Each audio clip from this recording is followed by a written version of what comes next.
Today's video was sponsored by my good friends over at Spider Dude Comics. You can check out their links in the description below.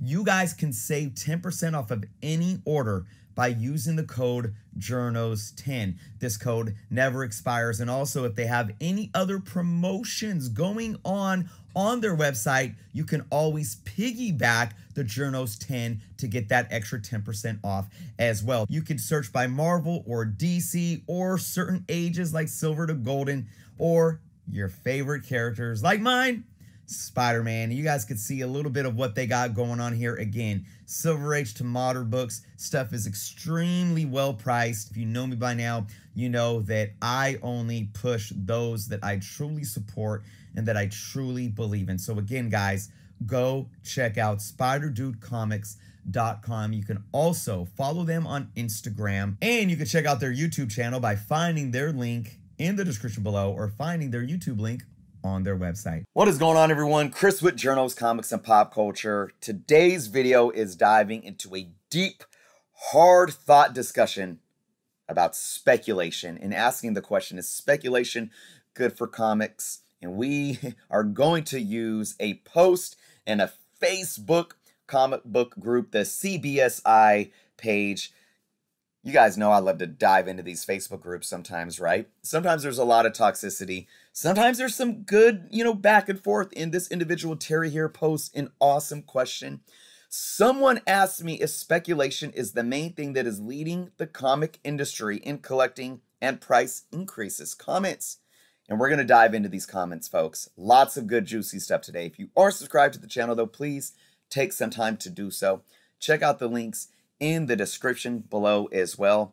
But we're going to get into this, guys. Is speculation good for comic books?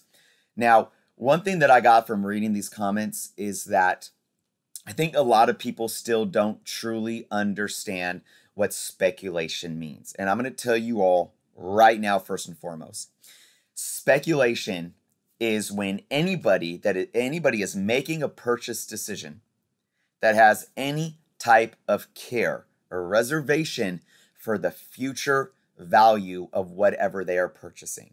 So for a collectible, we have to remember that most collectibles are collectibles because of speculators.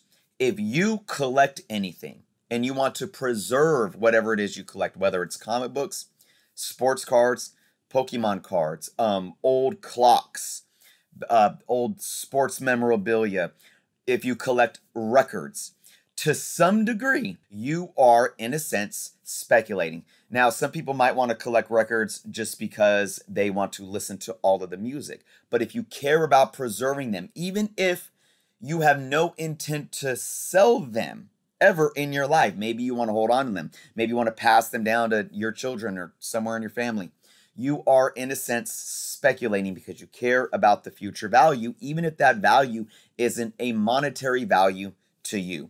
Now, of course, when we look at comic books, when we talk about speculation, there's many avenues of speculation. And one thing that I think people get pigeonholed into thinking that speculation is live action or movie spec. Now, this is just one avenue of speculation, though, folks.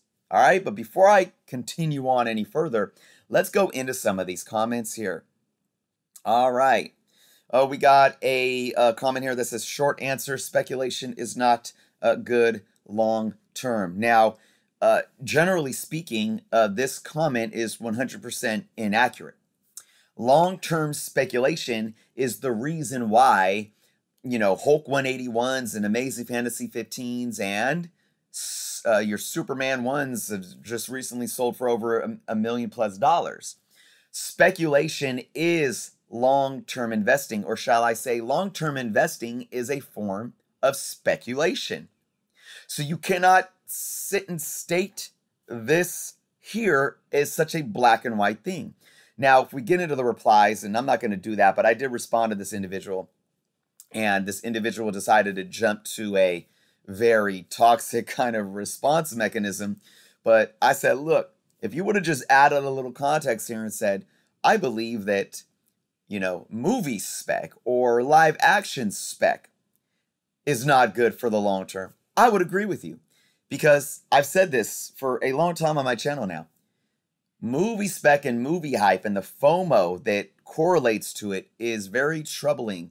And if we look at how the market is, when people forget that comic books have this intrinsic value, and we think that, oh, just because a character shows up in a TV show or a movie, that we need to FOMO out on this book and drive that price up on that bell-shaped curve really, really high for it to just crash down, that is not good for the long term. So what do we need here? We need more context.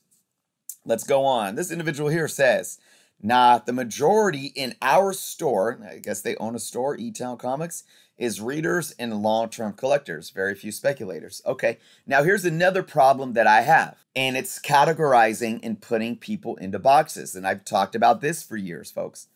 We can't just sit and throw labels on people. This is how we get generalizations and how we pigeonhole people in the way that things work. Things aren't that black and white in the world that we live in, and that also pertains to the comic book hobby and industry. The majority of your consumer base may indeed be readers, but to sit and say that all of these readers don't care about future value of their comics is a long shot, folks, because the majority of people that read are in some degree speculating, and many speculators in some degree read. And I've said this about myself often. I'm a reader. I'm a long-term investment analyzer. I'm an investor. I collect for the art, all of these things. But at the end of the day, I care about the preservation and the long-term hold value of my comic books. Therefore, I am to some degree a speculator. All right, let's move down the list here. Let's see. It's multi-pronged because people come for comics for a variety of reasons. Butch, I like what you're saying already.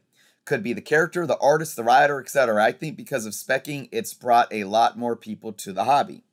Butch, I really, really like your comment. I'm actually going to like this comment.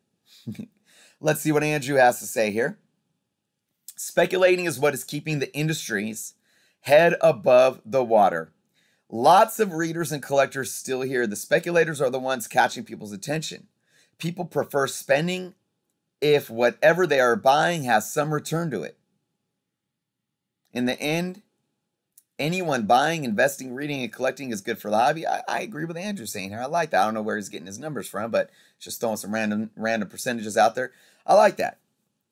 Daniel here says, I don't know, but if the comic book industry does rely on flippers and speculators to make a buck, then it's not a healthy spot. Now, let's look at this. This individual, James, says, why? Let's see what they have to say here. You're too young to remember the 90s spec bubble, huh? A healthy market, any market, has more buyers, long-term holders than flippers. So here we go again. Now we're correlating a speculator has to be a flipper, right? No, that's not how it works. In a healthy market, flippers and speculators serve an important function, getting products to interested parties. If the only buyers or majorities of buyers are flippers, speculators, you have an unhealthy market, which will have fewer end user buyers. Sooner or later, these flippers or speculators exit the market as a result because there is no money, their ultimate goal, there for them. At this point, the industry topples, causing those few who were collecting to become more jaded. Most will still buy, but probably less than they did before because they bought books at a premium when the market was stronger, and their books at this point would be worth less than the purchase price. Oh boy, there's so much here, guys, that I want to unravel. I'm not even going to read the rest of this. So basically, what John is saying, I mean, there's a little bit of truth here about people that come into the hobby simply looking to flip, and their end goal is to maximize profit or return on investment for the short term. And if these people bail out, it can drop the prices down of these books. But you got to understand here, these people that he's talking about, the buyers, you know, that end user buyer, he's talking about investors. He's talking about other speculators, because what he's talking about is people buying at a premium on the secondary market. And who buys on the secondary market at premiums? Not people that want to read comics. No. For the most part, no, because people that want to read comics aren't paying $100 for a Uncanny X-Men 266. They're not paying $400 for Ultimate Fallout 4, and they're surely not paying thousands of dollars for Hulk 181s and Spider-Man 1s, etc., etc., etc. So the conundrum of this comment is this, folks. He is speaking of a speculative market, but he is saying that when it comes to a speculative market, which is indeed an investor's market, there are variables or factors or players that can hurt the investment market more so than others. And in that realm of things, he's making a point, but he's not really incorporating true to heart readers.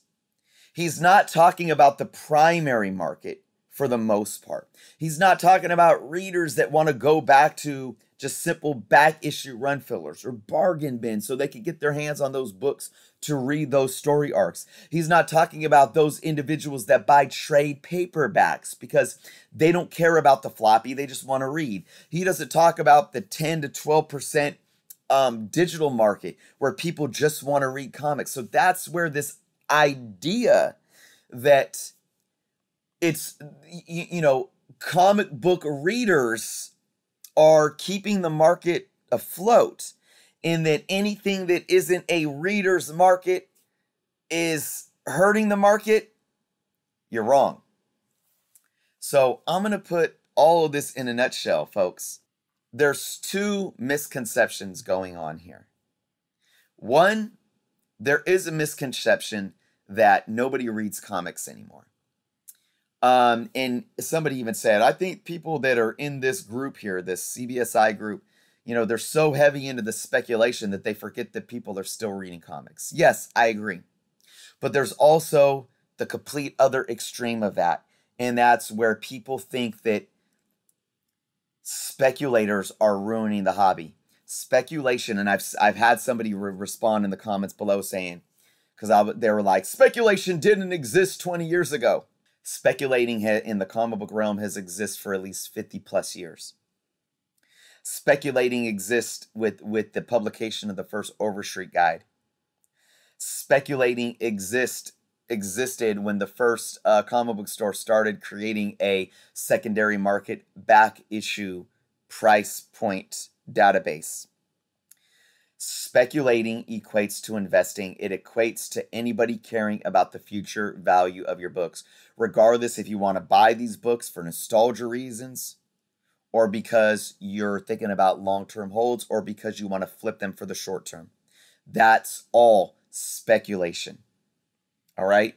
And yes, speculation, if it wasn't for the speculative market, floppy comics would be dead right now. Because now let's go to the other extreme. Readers don't read. No, readers are still reading. And yes, the readers market might be shrinking, but it's not just that they're shrinking. It's that they're finding other ways to consume comic books. The trade paperback and the graphic novel market has expanded greatly over the last 5, 6, 7 years. All right. Manga has grown because we're reading, we're looking for stories in other genres, because maybe, and that's a whole other conversation, to these modern books and their stories, and are they, really tending to the reader market? But the bottom line for that shrinking market too also has to do with other variables. It has nothing to do with people being priced out of the secondary market because of speculation. It has to do with them being priced out from the standard state of the economy, cover price of floppy disks, and saying, look, I find more value in buying graphic novels, trade paperbacks, digital comics, or simply, being tired of the $3.99, $4.99 cover price for these floppy superhero titles, where I could go read a manga and be more entertained. And I could go read, these indie titles that are, I can find more substance there. The reader market is definitely there, and it is a solid percentage of the market. But I want to give a shout out to Comic Tom, bringing up the fact that from the data from Comicron in May stating that 80% of the primary market in that month that was being ordered from Diamond and Penguin, et cetera, was 80% was variance. And it goes to show how much this investive, speculative market is keeping the industry alive. Now, you can look at that and say, oh, I don't know if that's good news or not. I mean, that's up for another debate or discussion. But to sit here and say that speculation in a black and white slate is hurting comic books is completely wrong. Now, we got to understand how we define these terms and stop putting everything and everyone when it comes to comic books in a box. And then we need to start breaking it apart. What type of speculation is healthy? What type of speculation is unhealthy? What type of speculation can drive the market? What type of speculation can create bubbles that can burst the market? What type of purchasing decisions can drive the market or burst the market? Those are the things that we need to be asking here. So, while we go back to this question, is speculation good for comics? Speculation is the bloodline of comics, but under what context and under what factors? That's what we need to ask. These black and white, generalized, sensationalized statements that just turn into uneducated rhetoric do nothing but drive misconceptions of collectors, investors, hobbyists, in the market, in the hobby as a whole. So folks, I'm going to leave this video with this here. Speculation is not just one thing. Collectors aren't just one thing. We are layered. And we have to have these conversations by breaking down the different avenues of what speculation, investment, collecting, etc., and what we as hobbyists and comic book collectors look like. And only then can we have positive, productive discussions that drive the narrative in a productive way moving into the future of this hobby. I would love to hear what your guys' thoughts are below in the comments. Thank you guys so much for watching. And again, if you aren't subscribed to the channel, please do so. Be well, and until next time.